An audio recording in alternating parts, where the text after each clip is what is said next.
That dude is a nut. In the middle of a brawl, he out here dancing and shit. Always something, man. Anyway, man, let's go ahead and give y'all all the news, what's going on right now with some boxing. Just hanging it to the end. We're going to cover a few different things, all right? Now, boxing news. What the hell is that, man? Chris Billam-Smith defeats Ryan Rozicki in a very violent fight. Now, I happened to see some of that today, and I couldn't believe the shots that Chris Billam-Smith was hitting Rozicki with. I'm going to show you something here. Sort of shooting that shot. He's taking all of them. Look at that. He's staying up. And now the question is, does that break Billam-Smith if it doesn't break Rozicki? Watch this. In this round with Billam-Smith sort of shooting that shot. He's taking all of them. Look at that. He's staying up. And now, if you didn't see this fight, you should probably go and check it out. Because they went at it. You know what I'm saying? If you love old school boxing, you're going to want to see that fight. Go watch the full fight. It's nonstop mash up, crash up. Now, I'll be honest, I wasn't expecting these guys to tickle each other. But damn, that was beyond physical. You know what I'm saying? An absolute slugfest. Rozicki came forward exactly like he always does. Pressure, aggression, volume, relentless determination. But the problem was just Chris Billam-Smith answered every single challenge, man. And you can't help but come away from watching two guys like that fight just being impressed. You know, Billam-Smith just showed me toughness, durability, and he just got heart, man. And when you have those qualities, you can go on and become a champion. And I just think this fight between these two guys built a lot of fan loyalty. Neither man walked away with the reputation damage. If anything, they elevated themselves. And that's one thing when you find a good rival, you can do that. And in many ways, both of them gained a whole lot of respect. So I think in the future, Rozicki, you know, he lost. But hey, with Billam-Smith, I think he's someone people are going to see as a person willing to walk through the fire to get the victory. And Rozicki is someone that if you're not durable and tough and can stay mentally composed, he will upset the apple cart. Now, Anthony Joshua, he's kind of had a bit of a viral moment because he came out here. He keeps saying his job was to end Jake Paul's career. Now, some people are split on that because they're just like, okay, what does he mean? Now, some laughed, of course. Some thought it was just unnecessarily harsh. But I'll tell you this. Jake Paul entered boxing and he built a career talking. This could be what Anthony Joshua meant when he said his job was to end Jake Paul's career. To stop the talking. Because I tell you what, if Jake Paul would have somehow beat Anthony Joshua, we would have heard about it forever. Jake Paul would have been singing it from the mountaintop if he beat Anthony Joshua. So I just think with Anthony Joshua clipping Jake Paul the way he did, I think he's just speaking like a fighter. You know what I'm saying? But some felt that it was just excessive because Jake Paul, you know, some people, they just don't see him as a traditional fighter. And they definitely don't see him as a heavyweight contender. But they understand that Jake Paul, he's a fighter. You know, he's become a fighter, and it is what it is. But I just think the biggest story is that Joshua continues to understand something that many fighters don't, is that, hey, the attention, the right kind of attention can equal money. And Anthony Joshua realizes that, and so does Jake Paul. So whether people agree or disagree with Anthony Joshua, they're still talking. Now, Claressa Shields. Here it is again, Claressa Shields, you know, mixed up in some shit. This time with Remy Ma and her rap verse. Remy Ma just came out here and totally trashed Claressa Shields in her rap verse. You know what I'm saying? And this is just one of the most unusual stories surrounding boxing right now is Claressa Shields, Pat, and Remy Ma. And it's just ridiculous at this point. Now, I know a lot of people, they've already heard this. I wasn't going to play it, but I might as well find that little snippet. And I'm doing a video. I might as well just chill and let me find that little clip and play it for you where Remy Ma gives Claressa Shields the business. But I'm going to tell you, as I look this up for you, I wasn't going to play it, but I might as well play that little clip because it's very interesting. You know what I'm saying? How she went in on Clarissa and she went in on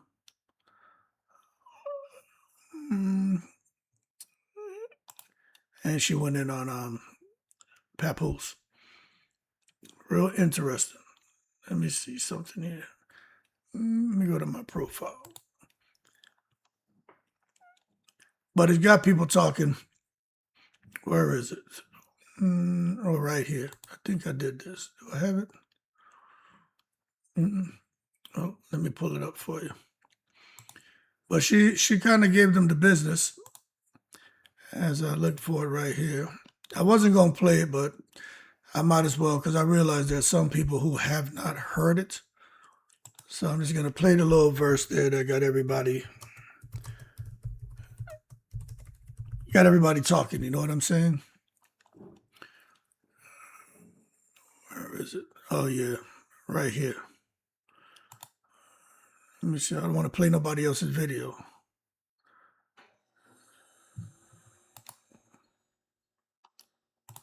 Okay, right here. York City, French.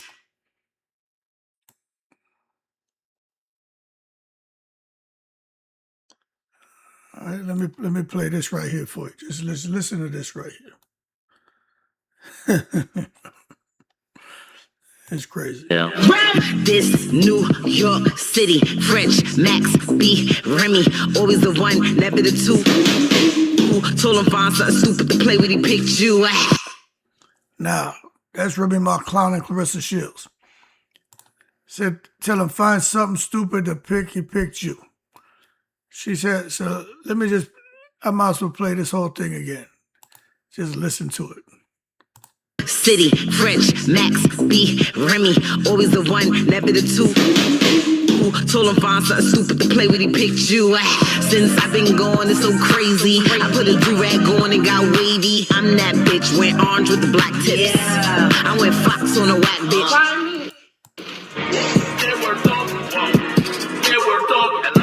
I guess he wanna make. She just sat there, man, and just destroyed Claressa Shields, destroyed Papoose, and seems to be really enjoying herself, making both of them look crazy. But this is the thing. Where's Papoose, man? You know what I'm saying? The internet's asking, where's Papoose? It seems that whenever Claressa Shields' name comes up or is mixed up in something, he doesn't seem to come out here and defend her. You know? And at this point, I'm like, when is he going to come out here and defend his woman? The love of his life. You know what I'm saying? Because Clarissa is real quick to come out here and defend her man. But I'm just wondering, man, you know, he got all them lyrics. He's vocal. He'll get in front of a microphone and rap, won't he? Why won't he get in front of a microphone and defend Claressa Shields? Why isn't he helping her? You know, go back at Remy. Him remaining relatively quiet during moments when Clarissa becomes the topic of discussion has people thinking more and more like he just doesn't care. I tell you what, some fans want a Midwest Coast versus East Coast rap war again. You know, they want a big quote versus Remy Ma type battle. You see, I think this shit's become larger than boxing. I keep talking about it. You got the hip-hop, you got the boxing audience and the hip-hop audience. And a lot of fans see it the same way. They got boxing, hip-hop, celebrity culture, social media, all colliding together. And some fans, again, you know, we out here joking and talking shit about the Midwest Coast versus the East Coast rap beef. You know, Tupac and Biggie all over again, except this case you got, you know, I wouldn't call it too much talking big vote against, you know, Remy Ma. But I'll tell you, it's not a simple disagreement between personalities. Whether Clarissa's going to get in, like she says, the booth and speak the truth from on top the roof. We got to wait and see. But I just think what's happening is another matter entirely. But it just shows you that Clarissa generates attention, and Remy knew by doing that verse and talking about her and even suggesting she didn't say his name, but, throwing subliminals for Papoose to come get his clothes. She knew that right now Clarissa's a hot topic, and that verse would, blow up that song. Now, I saw something, that song's got like 4 million views already. That just lets you know the whole world is paying attention to anything attached to Claressa Shields. So you can expect Hood Champion to do more videos on her. I'm still going to do my boxing shit. But the whole world is paying attention, and especially more than ever now. But that being said, more to come on all that, but it's just crazy. I'm like, when is Papoose going to get in there and help her write a diss track? I don't think he is. Now, Shakur Stevenson being called a duck. This shit is ridiculous, man. But it's becoming one of boxing's hottest debates. Everybody's talking about it. Some say Shakur going to Zuffa changes everything. I just think this. With O'Shaquie Foster, Shakir's got to go get his money. I already talked about this. But O'Shaquie just needs to keep winning. You know what I'm saying? And as far as Shakur not aggressively pursuing the fight, it's different promotional situations, business priorities, career timelines. Does Shakur want to fight him? Yeah, but why Shakur got to come down to 135? But that's what O'Shaquie's supposed to do. Put that pressure on Shakur Stevenson and, apply that duck label on him, because Shakir's going to spend a lot of years trying to shake that unless he fights O'Shaquie Foster. O'Shaquie Foster. Unless he fights him. But I tell you what, his stock is going to continue to rise. He beat Raymond Ford, man. That was a very, very difficult fight. And you saw the first 5-6 rounds were pretty evenly matched. But then, Shaquie just leveled up on him. But he's no longer being labeled as just a good fighter. He's a serious threat. His profile has dramatically exploded. And everybody wants to see him against all the top fighters near to his weight class. So let's see what happens with O'Shaquie next. I doubt he's fighting Shakur. Shakur has bigger fish to fry. But I expect O'Shaquie to get another signature victory. Now, Conor Benn and Ryan Garcia. I got Ryan Garcia clipping him, but it's official, man. The big announcement's coming. The secret society, man, the key decision makers have chosen Conor Benn to be the golden child, to be the show pony. You know what I'm saying? But there's a lot of questions that remain, and the biggest one is, can Conor handle Ryan's speed and power? Because speed changes everything, and Conor dropping down to 147 changes everything. He got to come down there, going to be weight drained. He's going to look like a desert rat. Big ass head and small body when he cut weight. Conor Benn looks crazy. Ryan possesses that elite hand speed, explosive counters, knockout power.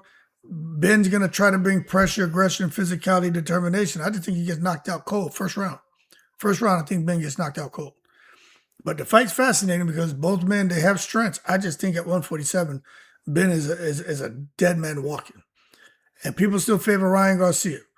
There's 3 things when they talk about Ryan Garcia. Hand speed, timing, and then also his size at 147. At 147, he's healthy. He's comfortable. He looks stronger than ever at 147. Ben, he's got pressure. I get it. Pressure can bust pipes. It can break opponents. But if Ben cannot force Ryan backwards for 12 rounds, Ben ass is in trouble. I just think when he comes in on Ryan, he gets knocked out. I'm being honest with you. I don't think Ben stands a chance. If I'm wrong, I'm wrong. I just don't think he stands a chance. Now, Xander, Zayas, and Jaron, Ennis, these guys here understand what they're up against. Both camps are talking big. They're convinced that they're going to both deliver career-defining performances. And I hear them and I see them. I see what they look like in the gym. They're looking good. Fans are enjoying hearing this shit because neither fighter's out here talking about survival. They're not talking about decisions. They want to make a statement.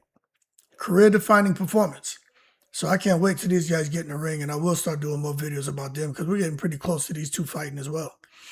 But it just feels like a superstar edition when I think about Ennis and Xander Zayas. It's a superstar edition. The winner doesn't just win a fight. Y'all understand that. The winner could become the future, face of the division. And depending on how things go with pay-per-views, it could become a pay-per-view attraction, mainstream star. That's why emotions are so high. Expectations are enormous.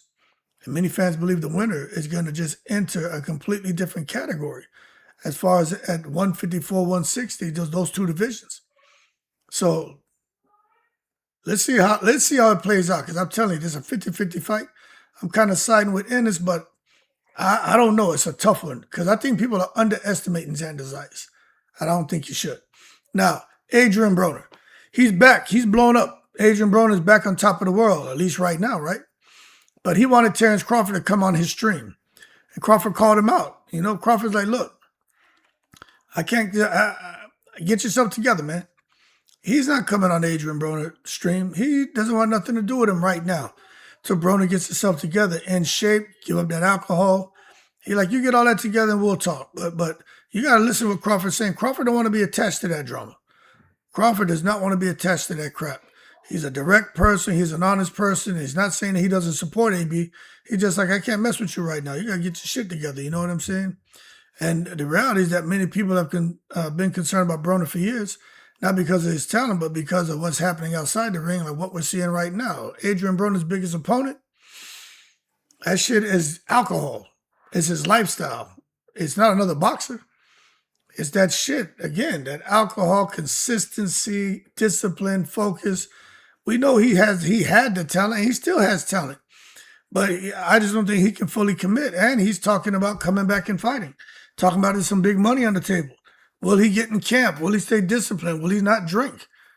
I don't know. But streaming changed everything because an interesting wrinkle has emerged because Broner can now make substantial money through streaming, content creation, appearances, online engagement. This creates a dilemma because, you know, boxing's hard. Training camps are miserable. Getting punched is painful. And if money's already coming in, motivation becomes more complicated. You know, if Broner can make $10 million in a year streaming, why would he want to go and put himself through bullshit when he can sit there and have fun and get paid? But does he still want to fight? I think Broner wants to fight because he's a fighter, man. He ain't a streamer. Yeah, he's doing it, but he's a fighter, first and foremost. And we understand nothing replaces the feeling of winning in front of a crowd. Athletes often spend years chasing that feeling, the applause, the validation, the respect, the moment. Many believe that's what continues to pull Broner back towards boxing, not just money, but that legacy. And I tend to agree with that. You know what I'm saying? So at the end of the day, when you look at everything that's going on in boxing, I could sit here and talk for 3 hours about all of these topics and just expound on them, but I'm not going to, right? But with Chris Billam-Smith, he survived the war. Ryan and Ben, shit's official. I got Ryan winning. Shakur always gets criticized, but man, the people need to hold their horses, not take it to the stupid on him. Shakur got his stuff together. Clarissa's in the headlines like always. Broner getting tough love from Crawford. And Ennis and Zayas are prepared for career-defining performances. And I'm just sitting back here, man, just in the breeze, just waiting to see how everything plays out. Y'all keep cool. I'm in the breeze.